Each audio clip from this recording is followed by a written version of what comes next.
চট জলদি রান্নার সিরিজ নিয়ে আমি চলে এসেছি। খুব সহজ পদ্ধতিতে কম সময়ে অথচ সুস্বাদু রান্না। ব্যাপারটা কতটা মজাদার, রেসিপিটাও কিন্তু খুবই ইউনিক। আপনাদেরও অবশ্যই ভালো লাগবে।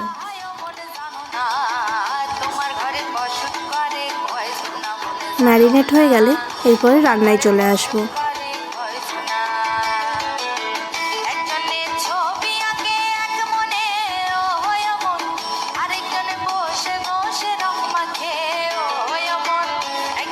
একে একে মশলাগুলো দিয়ে কষিয়ে নেব।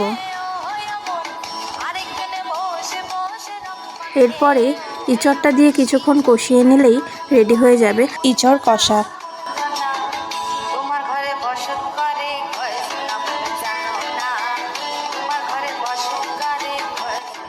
এরপরে তৈরি করব সজনে ডাঁটা দিয়ে মসুর ডাল।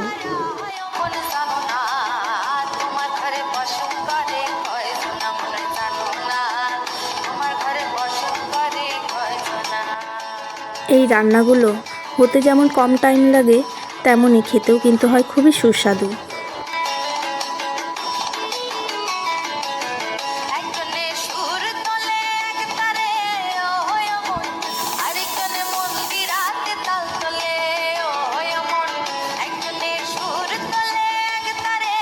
আজকের রান্নাগুলো কেমন লাগলো আমাকে অবশ্যই কিন্তু জানাবেন।